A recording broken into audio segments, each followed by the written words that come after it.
Welcome to news watch. ముందుగా headlines చూద్దాం.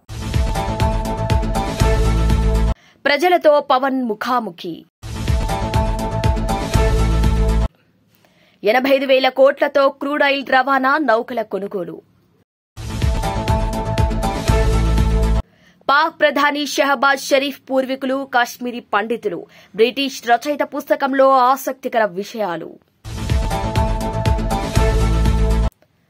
ఎలిగేడు మండలం ముప్పిరితోటలో భూభారతి రెవెన్యూ అవగాహన సదస్సు. ప్రభుత్వ పథకాలను ప్రజల్లోకి తీసుకువెళ్లేందుకు యువజన కాంగ్రెస్ కార్యకర్తల కృషి.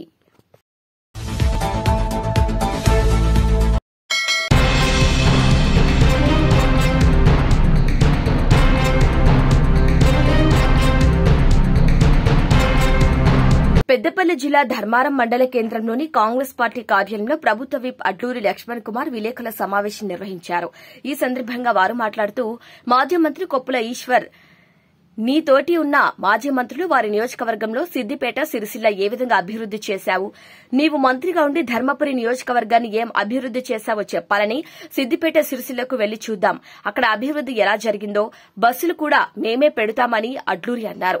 2004 ముందు నీ ఆస్తులెంత, 2023 తర్వాత నీ ఆస్తులెంతో చెప్పాలని సింగరేణి DMFT నిధులు ఎక్కడికి వెళ్లాయి, సిద్దిపేటకు గజ్వెల్ కు DMFT నిధులు తీసుకుని పోతే నీవెందుకు మాట్లాడలేదు, మెగా కంపెనీకి నీకు ఒప్పందమేంటి, అన్నిటి మీద ఫిర్యాదు చేస్తామని బయటికి తీస్తామని, ఇక 20 సంవత్సరాల రాజ్యం ఏలావు, పార్లమెంట్ ఎన్నికల్లో నీకు ప్రజలు ఓట్లు ఎందుకు వేయలేదు, 2004 నుండి ఓడినా గెలిచినా నేను ప్రజల మధ్యనే ఉన్నానని అడ్లూరి చెప్పుకొచ్చారు. 2018లో వాత పెట్టింది. గెలిచినాక నన్ను ఓడగొట్టి నా తినే అన్నం గుంజుకున్నావు, అయినా సప్పుడు చేయకున్నాం. ఇవాళ ప్రజలు 22,000 ఓట్ల మెజార్టీతో గెలిపిస్తే గెలిచిన 15 ఏళ్లకు ఇంత ఆక్రోషం వచ్చుకుంటా, ఇంత ఆవేశం వచ్చుకుంటా, నీ తోటి ఎమ్మెల్యేలు, నీ తోటి మంత్రులు ఏ విధంగా అభివృద్ధి చేసిన విషయం మర్చిపోయి, నీ యొక్క DMFT నిధులు పట్టుకపోయి విచ్చలవిడిగా ఆడు పట్టుకపోతా అంటే మాట్లాడకుండా, ఇక్కడ మేడారం రిజర్వాయర్ నీళ్లు పట్టుకపోతుంటే మాట్లాడకుండా, అడ్మినిస్ట్రేటివ్ టీఎంసీ 1000 ఎకరాల భూమికి కేవలం 9 లక్షలు ఇస్తే పక్క చూపదంటే కలిసి 20 లక్షలు ఇస్తే మాట్లాడకుండా,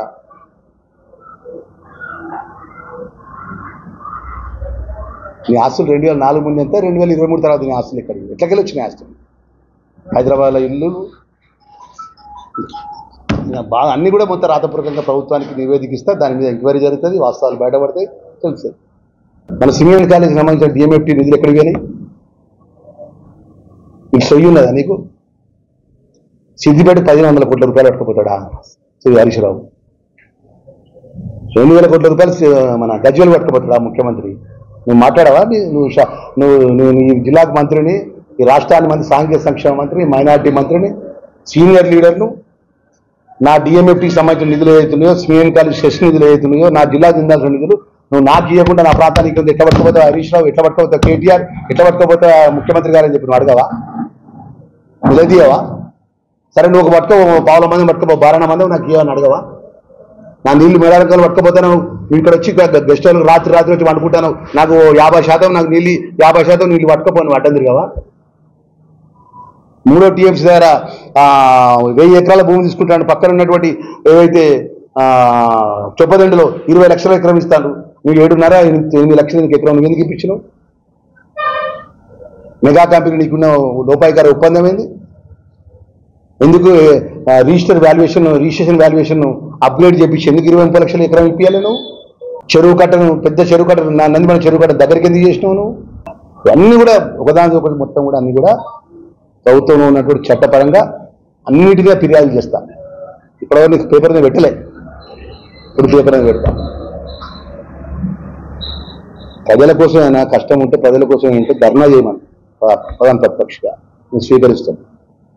ప్రజల పక్షాన్ని న్యాయమైన సమస్య ఉంటే మీకు సరిగా లేకపోతే మా మీద అది ఎందుకు చేయలేదు, ఎందుకు చేయలేకపోతున్నారు, మీరు ఎప్పుడు చేస్తారని మా మీద నిరసన తెలియజేయమని చెప్తాను.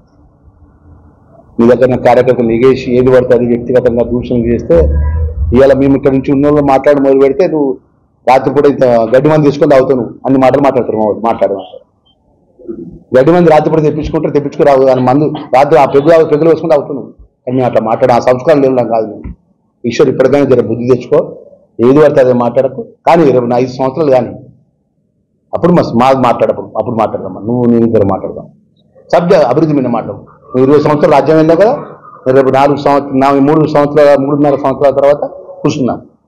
ధర్మారం మీడియా మిత్రులు ఇద్దాం, ఇది అంబేద్కర్ సాక్షిగా, రాజ్యాంగ నిర్మాత సాక్షిగా కూర్చున్నాం, మనం మాట్లాడతాం. నువ్వు 20 సంవత్సరాలకి వెళ్ళి నువ్వు ఇప్పటివరకు ఏం చేయలే, ఇక ముందు చేసే పరిస్థితి కూడా ఏం లేదు. ఎందుకంటే పార్లమెంట్లో నువ్వు అడ్రస్ లేదు. ఇక నీ పార్టీ అని నమ్మేటట్టు నీ నాయకులు బాధకు బలిపెట్టుకు వచ్చి కూర్చుంటారు. నీ నాయకులు నీ పక్కన కూర్చుంటారు అంటారు. వాళ్ళు ఫోన్ చేసి మాట్లాడితే ఆ వీడియో వినిపిస్తే ఇప్పుడు ఉండాయిపోతే కొంతమంది కానీ అది వినిపించాను. ఇక అన్న బాగా కూర్చుంటా దండం పెడతాం ఏమనుకోకనా అనే పరిస్థితులు కూడా నేను నాయకత్వం నడుస్తా అంటే, నేను 2004 నుంచి ఓడినా గెలిచిన ఇదే కన్నా కూడా ఇక్కడ కాంగ్రెస్ పార్టీ కార్యకర్తలు ఇక్కడ వచ్చిన వాళ్ళు కానీ రాని కానీ ఉప్పుడు భాషం ఉండి కాంగ్రెస్ జెండా పట్టుకొని 10 మంది ఉన్నా 20 మంది ఉన్నా మీ పక్షాన మీ సమక్షంలో కూడా కార్యక్రమాలు చేసిన తప్ప ఇట్లా మాట్లాడినామన్నా. ఎందుకంత ఉక్రోషం ఈశ్వరు, ఎందుకంత ఆవేదన, ఎందుకంత బాధ? మేము రాచరిక పరిపాలన చేస్తున్నామా, రాక్షస పరిపాలన చేస్తున్నామా? చూపెడతావా ఆ 7 మండలాల్లో కూడా పోలీస్ స్టేషన్లో కూడా ఎవరైనా ఇబ్బంది పెట్టినట్టు?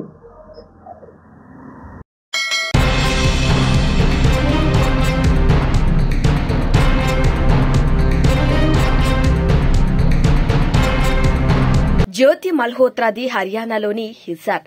33 ఏళ్ల జ్యోతికి సోషల్ మీడియాలో మంచి ఫాలోయింగ్ ఉంది. ట్రావెలింగ్ వీడియోలు చేస్తూ ఉంటుంది. యూట్యూబ్ లో ట్రావెల్ విత్ జో పేరిట ఛానల్ ఉంది. ఢిల్లీలోని పాకిస్తాన్ హై కమిషన్ కు చెందిన డానిష్ అనే ఉద్యోగితో ఆమెకు పరిచయం ఏర్పడింది. ఆ పరిచయంతో పాకిస్తాన్ కోసం గూఢచారిగా పనిచేయడం మొదలుపెట్టింది. దేవేంద్ర సింగ్ దిల్హాన్. పంజాబ్లోని ముస్తఫ్గర్ కు చెందిన దేవేంద్ర సింగ్ దిల్హాన్ పాటియాలాలోని కల్సా కాలేజీలో ఎంఏ ఫస్ట్ ఇయర్ చదువుతున్నాడు. కొన్నేళ్ల క్రితం ఇతనికి పాకిస్తాన్ ఇంటెలిజెన్స్ ఐఎస్ఐలతో పరిచయం ఏర్పడింది. అప్పటి నుంచి భారత్ కు వ్యతిరేకంగా పనిచేస్తున్నాడు. ఇక మే 12వ తేదీన తన ఫేస్బుక్ ఖాతాలో పిస్టోళ్లు, గన్నుల ఫోటోలు పెట్టి అరెస్ట్ అయ్యాడు. పోలీసుల విచారణలో పాకిస్తాన్ కోసం పనిచేస్తున్నట్లు ఒప్పుకున్నాడు. ఇక తారిఖ్ది హర్యానాలోని కంగర్ఖా గ్రామం.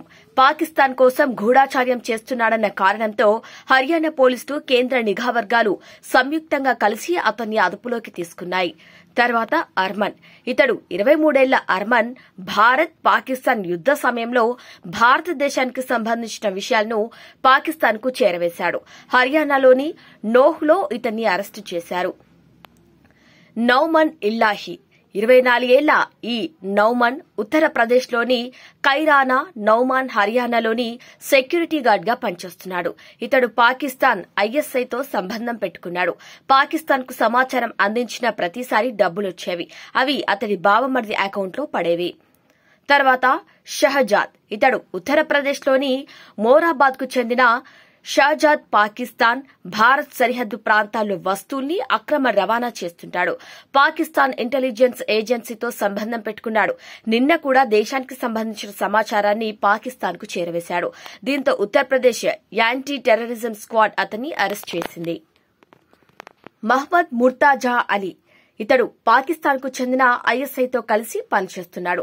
పాకిస్తాన్ కోసం పనిచేయడం కోసం ఏకంగా ఓ మొబైల్ యాప్ ని తయారు చేశాడు. గుజరాత్ పోలీసులు ఇతన్ని అరెస్టు చేశారు. గజాలా. పంజాబ్ కు చెందిన ఈమె పాకిస్తాన్ కు డబ్బులు చేరవేస్తూ ఉండేది. ఈమెది పంజాబ్లోని మలేర్ కోట్లా.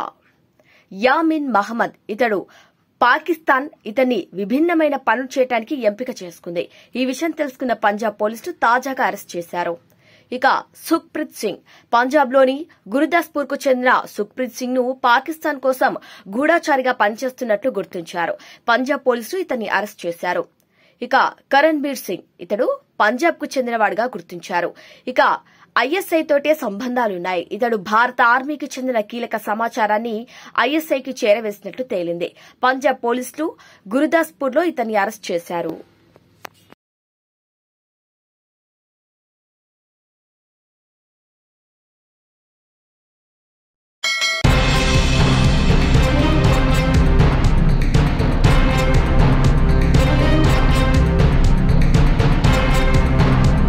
గతంలో ఎన్నడూ లేనంతగా రాష్టంలో విద్యుత్ డిమాండ్ పెరిగిన నేపథ్యంలో భవిష్యత్తు అంచనాలు, అవసరాలకు తగినట్టుగా విద్యుత్ సరఫరా చేసేందుకు సిద్దంగా ఉండాలని ముఖ్యమంత్రి రేవంత్ రెడ్డి అధికారులను ఆదేశించారు. మునుపెన్నడూ లేని విధంగా రాష్ట్రానికి వెల్లువెత్తిన పెట్టుబడులు రాబోయే రోజుల్లో తెలంగాణలో జరగబోయే పారిశ్రామిక అభివృద్దిని దృష్టిలో ఉంచుకుని విద్యుత్ ప్రణాళిక తయారు చేసుకోవాలని దిశానిర్దేశం చేశారు.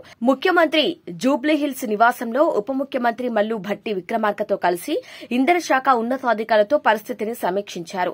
పరిశ్రమలతో పాటు గ్లోబల్ కేపబిలిటీ సెంటర్లు, డేటా సెంటర్లు, మాస్ ట్రాన్స్పోర్టేషన్ దృష్టిలో ఉంచుకుని పునరుత్పాదక విద్యుత్పై ప్రత్యేక దృష్టి కేంద్రీకరించాలని సూచించారు.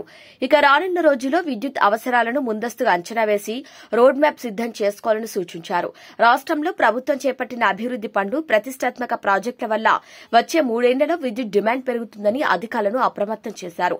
భవిష్యత్తు అవసరాలకు అనుగుణంగా 3 ఏళ్ల విద్యుత్ ప్రణాళిక సిద్దం చేసుకోవాలని చెప్పారు.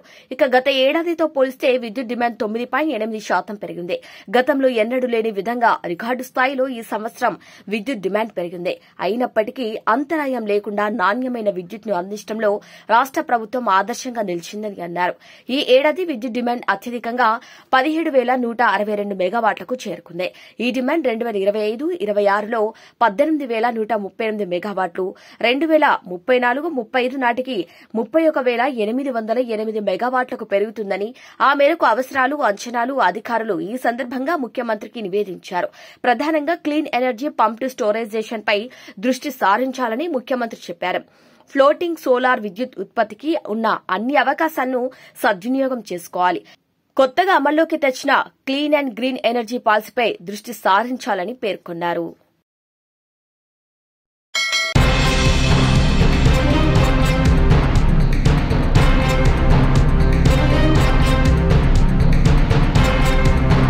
పహల్గాం ఉగ్రదాడి ఘటన నేపథ్యంలో భారత్ పాకిస్తాన్ సంబంధాలు మరింత ఉధృతంగా మారిన పరిస్థితుల తరుణంలో పాకిస్తాన్ ప్రధానమంత్రి షెహబాజ్ షరీఫ్ కుటుంబ నేపథ్యానికి సంబంధించి కొన్ని ఆసక్తికర విషయాలు వెలుగులోకొచ్చాయి. పాకిస్తాన్లో అత్యంత ధనిక కుటుంబాలలో ఒకటిగా పేరు పొందిన షరీఫ్ కుటుంబం వేళ్లు భారతదేశంలోని కశ్మీర్, పంజాబ్ ప్రాంతాల్లో విస్తరించి ఉండటం గమనార్హం. ప్రముఖ బ్రిటిష్ రచయిత లైవెన్ అనటోల్ తన పాకిస్తాన్ ఏ హార్డ్ కంట్రీ అనే పుస్తకంలో షరీఫ్ కుటుంబం గురించి కీలక విషయాలు ప్రస్తావించారు. వారి పూర్వీకులు వాస్తవానికి కశ్మీరీ పండితులని, వారి మూలాలు కశ్మీర్లోని అనంతనాగ్ పట్టణంలో ఉన్నాయని అందులో పేర్కొన్నారు. బ్రిటిష్ పాలనా కాలంలోనే షరీఫ్ కుటుంబం కశ్మీర్ నుంచి వలస వచ్చి పంజాబ్లోని అమృత్సర్ నగరానికి సమీపంలో ఉన్న జాతి ఉమ్రా అనే గ్రామంలో స్థిరపడింది. ఈ గ్రామంతో షరీఫ్ కుటుంబానికి విడదీయరాని అనుబంధం ఉందని, ఇక్కడి జ్ఞాపకాలను వారు ఇప్పటికీ గుర్తుంచుకుంటారని స్థానికులు చెబుతుంటారు. ప్రస్తుత ఉద్రిక్త వాతావరణం తమను కూడా బాధిస్తోందని ఆ గ్రామ ప్రజలు ఆవేదన వ్యక్తం చేస్తున్నారు.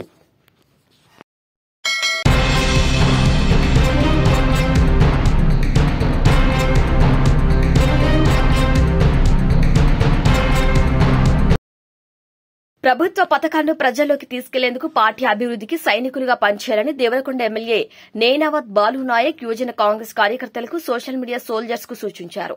దేవరకొండ పట్టణంలోని సాయిరమ్య ఫంక్షన్ హాల్లో నిర్వహించిన యువజన కాంగ్రెస్ సోషల్ మీడియా సోల్జర్స్ ఆత్మీయ సమ్మేళనంలో ఆయన ముఖ్య అతిథిగా పాల్గొని మాట్లాడారు. మొదటగా యువజన కాంగ్రెస్ ఆధ్వర్యంలో పెద్ద ఎత్తున బైక్ ర్యాలీ నిర్వహించి దేవరకొండ నియోజకవర్గం సోషల్ మీడియా సోల్జర్స్ ఆత్మీయ సమావేశాన్ని ఏర్పాటు చేశారు. ఈ సందర్భంగా దేవరకొండ ఎమ్మెల్యే బాలునాయక్ యువజన కాంగ్రెస్ కార్యకర్తలకు సోషల్ మీడియా సోల్జర్స్ కు మార్గదర్శనం చేశారు. ప్రభుత్వం పట్ల ప్రతిపక్ష పార్టీలు సోషల్ మీడియాలో చేస్తున్న దుష్ప్రచారాలను ఎప్పటికప్పుడు యువజన కాంగ్రెస్ సోషల్ మీడియా సోల్జర్స్ ను తిప్పికొట్టాలని సూచించారు. ఈ కార్యక్రమంలో దేవరకొండ నియోజకవర్గ పరిధిలోని అన్ని మండలాలను పెద్ద ఎత్తున యువజన కాంగ్రెస్ కార్యకర్తలు పాల్గొన్నారు.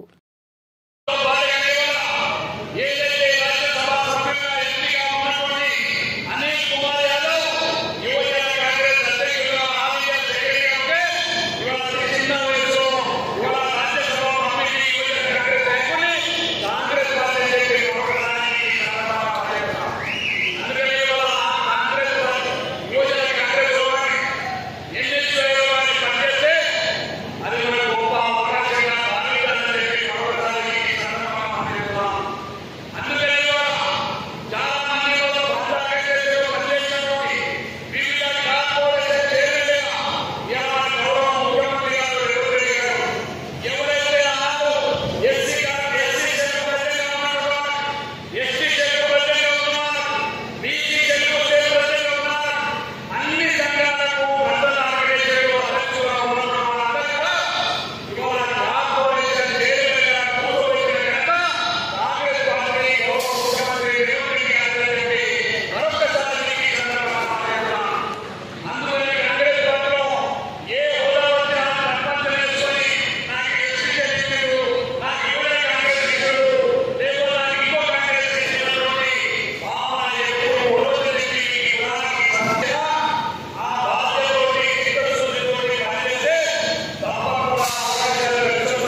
సరఫరా కోసం భారత్ భారీగా నౌకలు కొనుగోలు చేయనున్నట్లు బ్లూంబర్గ్ తెలిపింది.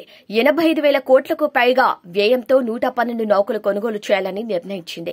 దేశీయ అవసరాలకు పెద్ద మొత్తంలో చమురు దిగుమతి చేసుకుంటుండటంతో సొంతంగా నౌకలుంటే ఉద్రిక్త పరిస్థితుల్లోనూ ఇబ్బందులుండవని ఈ నిర్ణయం తీసుకున్నట్లు తెలుస్తోంది. 2040లోగా ఈ నౌకలను సమీకరించనుంది.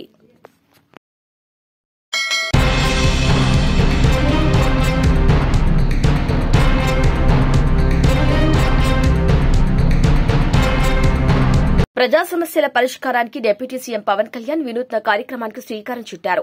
మన ఊరు మాట మంతి అనే స్క్రీన్ గ్రీవెన్స్ ను రేపు ప్రారంభించనున్నారు. ఇందుకు శ్రీకారంగా జిల్లా టెక్కలిలోని భవానీ థియేటర్ వేదిక కానుంది. ఇక్కడికి వచ్చే ప్రజలతో పవన్ ప్రత్యక్ష ప్రసారం ద్వారా మాట్లాడతారు. వారి సమస్యల పరిష్కారానికి అక్కడికక్కడే అధికారులకు ఆదేశాలు ఇవ్వనున్నారు.